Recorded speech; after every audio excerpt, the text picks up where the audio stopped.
Thank you, Varun, very much. Thank you, organizers and the sponsors for giving me this opportunity today. I just barely reached. Thanks for coping up with that and not taking much of time. This is a session by Roche.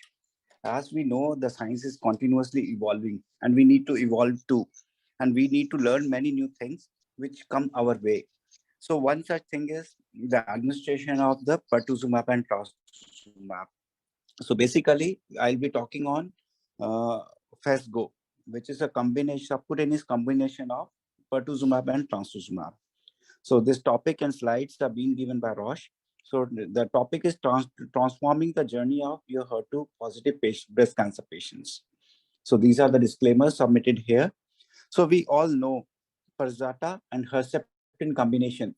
It has changed the treatment landscape. It is the standard of care for patients with HER2 positive breast cancer as of today in all three settings, that is neoadjuvant, adjuvant, and metastatic. There is a definitive role and it has shown advantage. So the pivotal studies which were there was in neoadjuvant was Neosphere, which had shown the improvement of pathological CR rates from 31% to 49% as compared with trastuzumab plus chemotherapy alone. So additional studies were Trifina, Bernice, and Peony. In the adjuvant early breast cancer at high risk of recurrence, we know affinity, which showed it reduced the risk of recurrence or death by 23%. And in the node positive early breast cancer, so the risk of recurrence was reduced even further to the tune of 28%. Again, the evidence, supporting evidence by Bernice and metastatic, we know we had Cleopatra, which showed the advantage of adding pertuzumab to trastuzumab, increased PFS from 12.4 to 18.5 months. Clearly a gain of 6 months approximately. And the median OS also increased significantly with addition of pertuzumab and trastuzumab, which was 56.5 months versus 40.8 months.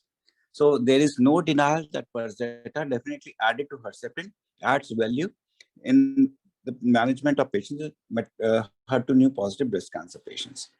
So this is a simple diagram which shows if we have to use neoadjuvant, newly diagnosed HER2 positive. So this we all know the paradigm. If we use neoadjuvant earlier, if there is residual, we switch over to TDM1. Otherwise, there is pathological rate. We continue with pertuzumab, trastuzumab combination. So, but there are challenges. Challenges like giving the IV infusion of pertuzumab and trastuzumab. It is well established, but it definitely is challenging both to patients, healthcare systems, and the treating physicians. Why so? Because we know it is an IV administration is required for which a proper setup is required.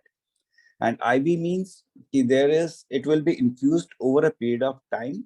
Minimum, it will take 4 to 6 hours. Why so? Because we need to give pre-medication to settle the patient, give pre-medication, then the mixing of the drugs will come, then it will be infused over a specified period of time. For two agents, it takes about 90 minutes for 60 minutes for pertuzumab and 90 minutes for trastuzumab. Then again, we need to give a gap of about an hour between the two. So it takes time. So in a resource utilization may be challenging because it will definitely require occupation of the bed. It will require more staff looking after the patient. Then definitely, as it is a IV thing, we need to have a IV access, which is challenging at times. And again, either we need to have a placement of indwelling catheter, which again requires time, effort, money, and procedure. So to come over this, a novel combination has come, which is FESGO. It is the first formulation in oncology to combine two MAPs, which is pertuzumab and trastuzumab, in one vial for subcutaneous injection. So it contains the same antibodies as approved for IV pertuzumab and trastuzumab, but it has a different route of administration. So it is formulated with recombinant human hyaluronidase to allow subcutaneous administration of higher drug volumes. We know it is very difficult to give more than 1 ml of drug subcutaneously. So giving 15 ml definitely is going to be challenging. So that's where the role of this recombinant human hyaluronidase comes into play. And it is a ready-to-use fixed dose formulation administered by subcutaneous injection in the thigh, and it takes approximately 5 to 8 minutes. So we know the mechanism of action of pertuzumab, trastuzumab, and the fixed dose combination for subcutaneous use. We know how the pertuzumab and trastuzumab acts, but the thing is hyaluronidase, what it does. So basically, it is an endoglycosidase which is used to increase the dispersion and absorption of co-administered drugs when administered subcutaneously. We know our subcutaneous matrix is composed of hyaluron and collagen. These are the two main matrix which which synthesize the matrix. So hyaluronidase increases the permeability of the subcutaneous tissue by depolymerizing hyaluron, and this is reversible. And the permeability of the subcutaneous tissue is usually restored within 24 to 48 hours. So what is the impact of this recombinant human hyaluron 20 on subcutaneous injection of large fluid volumes? So we know this, we already talked that subcutaneous layer contains a matrix of hyaluron fibers and collagen fibers. So usually the volume that we can inject subcutaneous is not much. If we inject more, it is going to be painful and it requires large surface area is required. So usually giving more than 1 ml is challenging. So as I said earlier, it degrades the hyaluron locally at the injection sites, and the degradation of hyaluron results in temporary increase in the local subcutaneous dispersion rate, which is reversible. So the skin architecture is reformed within 1 to 2 days due to rapid clearance of hyaluronidase. So, but with the advent of this, we can administer large volumes, even more than 1 ml. So this is one picture which is showing if we have to give bolus infusion with and without recombinant hyaluronidase. So giving 10 ml before infusion will look like this. We all know if we give 10 ml subcutaneous, what it will look like. It will be a big blob. It will be painful and it will be difficult to it will be very inconvenient for the patient also. But with administration along with subcutaneous, this recombinant hyaluronidase, so immediately even post perfusion, we can see the swelling is very minimal and it is very noticeable and it is quite acceptable to the patient also. So again, so okay, the drug is there. So the question arises: does this trastuzumab pertuzumab fixed dose combination subcutaneous, does it has the same pharmacokinetics? Does it has the same efficacy and safety as compared to the IV formulation of these drugs? So to address this, there was a clinical development program. So first, the dose was confirmed based on this BO 30185 study, and it was completed in May 2018. Then the doses after this had come to 1200 milligram of pertuzumab and 600 milligram of trastuzumab, and maintenance and 600 milligram of each. So we know here there is no calculation according to the body weight. We are giving fixed dose combination. So the same thing was checked again. The PK, the pharmacokinetics, efficacy, safety, and preference was checked in various studies.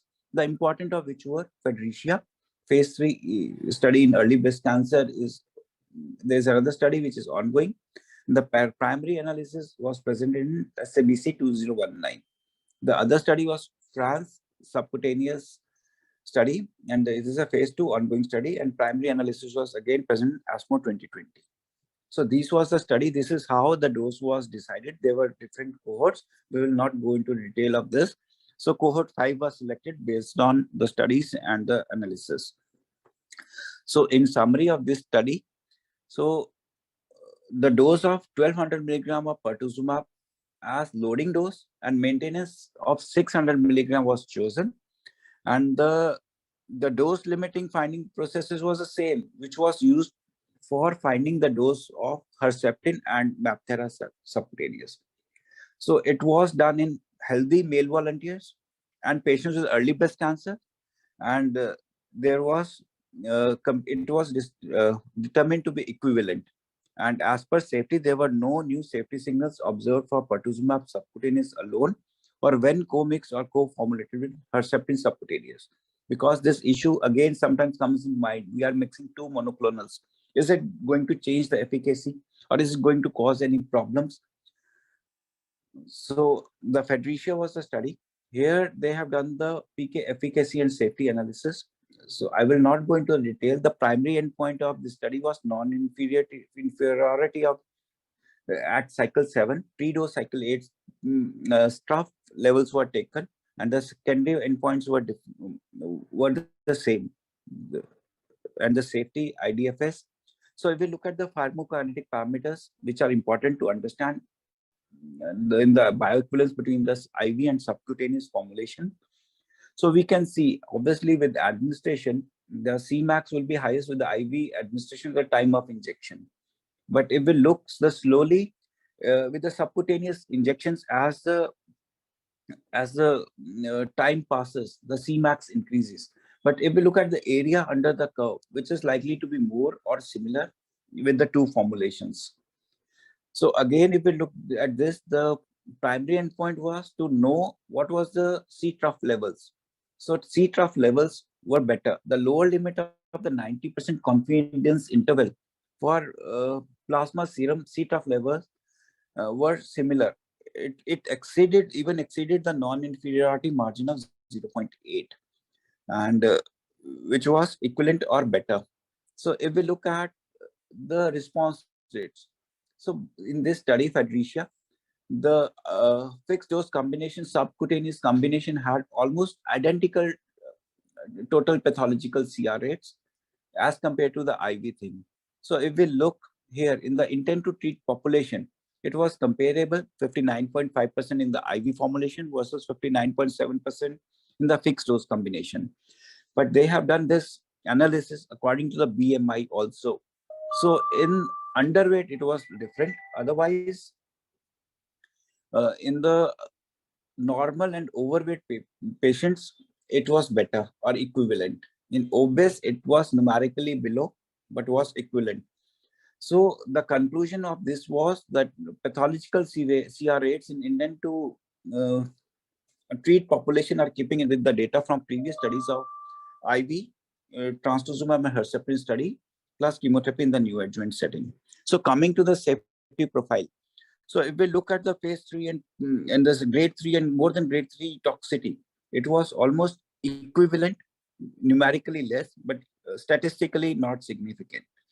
So it was well tolerated, no new safety signals, and the rates of treatment discontinuation due to AEs were similar in both the arms. So most common AEs, again, they were similar, more alopecia, less of nausea, little more diarrhea, less anemia, and less asthenia. But statistically, they were all equal. So if we look at the side effects or adverse events of interest, which matters, so which are diarrhea, cardiac dysfunction, analysis, and interstitial lung disease. Again, they were similar and not statistically significant. So in the nutshell, there was no meaningful difference in cardiac safety between the treatment arms, whether it was IV or subcutaneous formulation. So if we look at the fixed dose trastuzumab pertuzumab subcutaneous combination, it showed non-inferior PK as compared to IV formulation with comparable safety and efficacy. So that the pathological CR rates were equivalent, nearly identical in both the combinations, and the safety was comparable to that of the IV formulations. So again, so this is okay. So we have a formulation and there is data which says it is equal. There are no safety concerns. But what is the patient preference? Was any study done to know the patient's preference of subcutaneous versus the IV combination? The France SCA study it is a phase 2 study assessing patient preference for subcutaneous versus the IV formulation. The patients who were HER2 positive, EBC, who had completed neoadjuvant chemotherapy and surgery, they were randomized to a crossover study. So initially in one arm, there was IV formulation followed by subcutaneous formulation. In the second arm, there was subcutaneous followed by the IVR. After that, 3 cycles of each, they were allowed to choose whatever they wanted. And they were, after completion of the study, so these were the results. So patients were asked, so which is the method of administration you preferred? So mostly they said they were satisfied with the subcutaneous formulation and clearly outnumbering the IV formulation. So there was a clear and strong uh, favorability in towards the subcutaneous formulation. The main reason for subcutaneous preference was less time in the clinic, more comfortable during administration. And about 87% of the patients, they chose to continue with the subcutaneous formulation. So again, the patients were very satisfied with the subcutaneous combination. And it was 88 versus 68% according to this study. And treatment had no impact on patient-doctor interaction time. And even the patients had enough time to talk to their healthcare providers. So the majority of patients health felt that switching from IV to subcutaneous would save time and resources, which we all know may be meaningful and better. So no new safety concerns, again better. So reasons we know is more patient satisfaction, less burden on the healthcare system, and equally safe. So what are the practical considerations? This I will not give in detail because administration of this thing is safer, requires little training, but is manageable with the same safety profile. So what does it mean for patient and healthcare physicians? Basically, this is the in summary in the nutshell: shorter administration time and observation period, less burden on patient cares and providers, less invasive administration technique. We can do away with the IV excess. So it may help reduce risk of dosing errors, reducing drug wastage, and increasing the availability of nursing and pharmacy staff for other tasks. So required time required for drug preparation administration can be, it is not there as it is a readily, it comes in a fixed dose combination ready to administer, and there were no new safety signals which were observed. So overall summary, it is a first formulation in oncology to combine two MAPs, trastuzumab and pertuzumab in one vial for subcutaneous injection, and offers faster and less invasive method of administration as compared with IV formulation. So the concentrations were equal. The pathological CR rates were almost identical between subcutaneous and IV formulation in the intent to treat population, and it were not impacted by the BMI. And majority of patients preferred subcutaneous formulation for the understandable reasons. And the majority of healthcare physicians thought that the switching from IV to subcutaneous formulation would save time, resources also. So now this is FDA and EMA approved for the same indications as that for HER2 positive early breast cancer or metastatic breast cancer with or without concomitant IV chemotherapy. So with this, I'll thank you. Thank you very much, organizers, for giving me this opportunity. If there is any question, I'm happy to answer. Sir, with your permission, I just want one or two concern. Yes. Sir, we usually calculate Herceptin dose at the by body weight, like 8 milligram Yes. loading dose and then 6 milligram maintenance dose. Mm-hmm. So here these are Fixed dose combinations. Here this is fixed dose combination. So whether any like body weight cutoff from on the above, we can give this drug. Otherwise, below that, see, they have mentioned this in the study, but we need to check the product, this thing, the monograph. What they have recommended, whether we can, there is a weight cutoff. So we need to go there, whether there's a weight cutoff like 30 kg, 40 kg. But what they have shown here is according to the BMI. So as per BMI, they have shown even if the patient was obese or underweight, there was no difference in the outcomes or the toxicity, which is of major concern. Okay, sir. But again, need to check the product monograph. This is a very good and intelligent question. I did not give it that much of this thing because we get to see all kind of patients in our practice. Some are very like thin, cachectic, and malnourished? Yeah, it's a very good question. Yeah. So, sir, thank you for such a